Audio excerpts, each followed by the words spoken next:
Vous écoutez La philosophie naturelle restituée, un livre écrit par Jean d'Espagnet et lu par la voix modélisée de Nicolas Charbonneau. 1. Dieu est l'étang éternel, l'unité infinie, le principe radical de toute chose. Son essence est une lumière inépuisable, sa puissance, une omnipotence, sa volonté, le souverain bien, et son moindre désir, un ouvrage parfait. À qui voudrait sonder davantage la profondeur de sa gloire, surviendrait l'étonnement, le silence et l'abîme.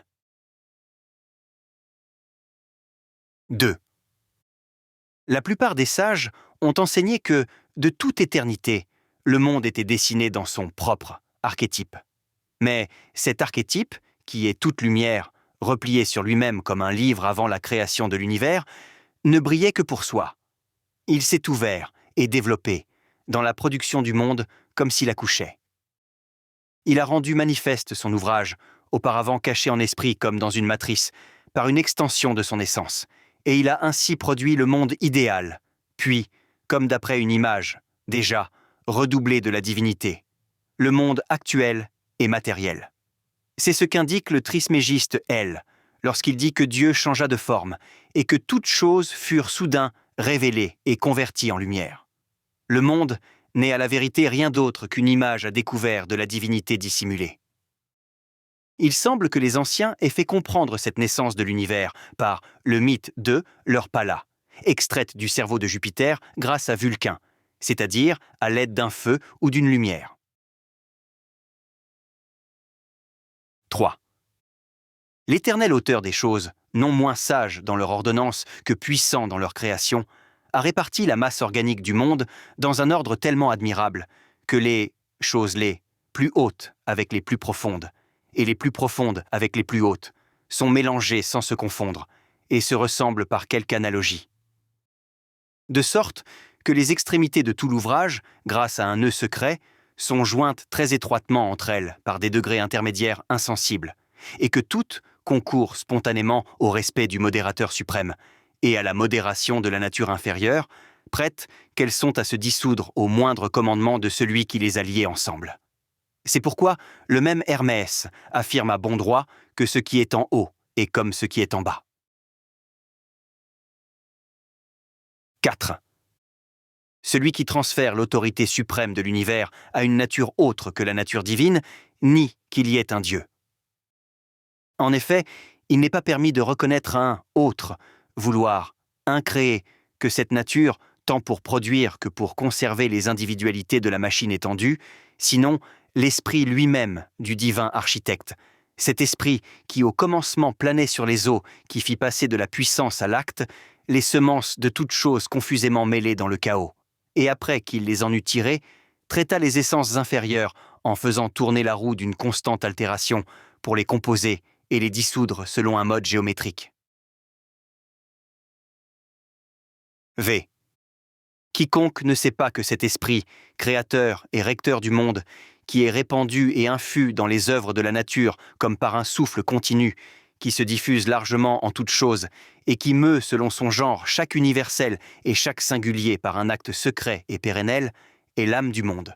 Celui-là ignore les lois de l'univers, car le Créateur se réserve le droit de gouverner ce qu'il a créé. Et il faut confesser que cet esprit, toujours le même, préside à la création, à la génération et à la conservation.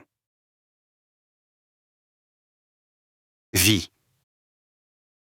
Cependant, celui qui reconnaîtra que la nature est la cause seconde universelle, au service de la première, et comme un instrument soumis au pouvoir de celle-ci, qui meut sans autre, médiation, et avec ordre toute chose dans le monde matériel, celui-là ne s'éloignera pas de la pensée des philosophes et théologiens, qui ont appelé la première nature naturante, et la seconde nature naturée.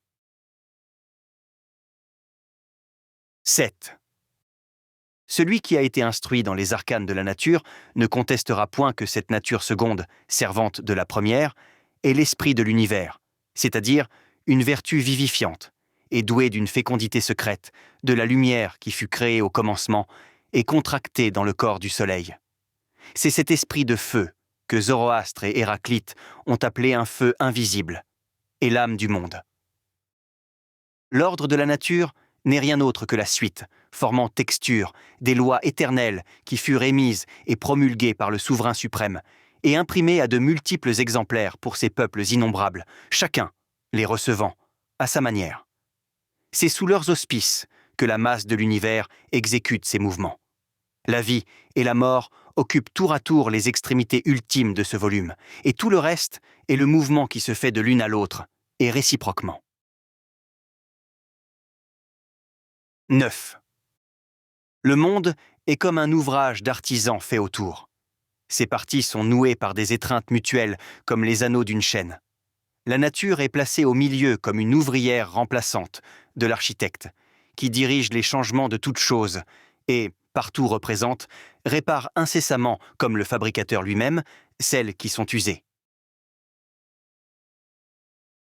X. Du fait que ce monde universel se présente d'une triple nature. Ainsi est-il divisé en 3 régions, c'est-à-dire la supercéleste, la céleste et l'inférieure. La supercéleste, qui a été appelée monde, intelligible, est la plus haute de toutes, étant entièrement spirituelle et immortelle. Elle est toute voisine de la majesté divine. La céleste est située entre les 2 autres. Là sont attachés ces corps d'une espèce très parfaite qui la font abonder en esprit et répandre des vertus innombrables et des souffles vitaux par des canaux tout spirituels. Exempte de corruption, elle n'échappe cependant pas à la mutation, chaque fois que sa période est achevée. Enfin, la région inférieure, qui est appelée vulgairement l'élémentaire, occupe la plus infime et basse partie du monde. Comme elle est en soi toute matérielle, elle ne possède que par emprunt les dons et les bénéfices spirituels, dont le principal consiste en la vie, et à charge d'en rendre le tribut au ciel. Dans son sein, nulle génération n'a lieu sans corruption. Nulle naissance ne se produit sans mort.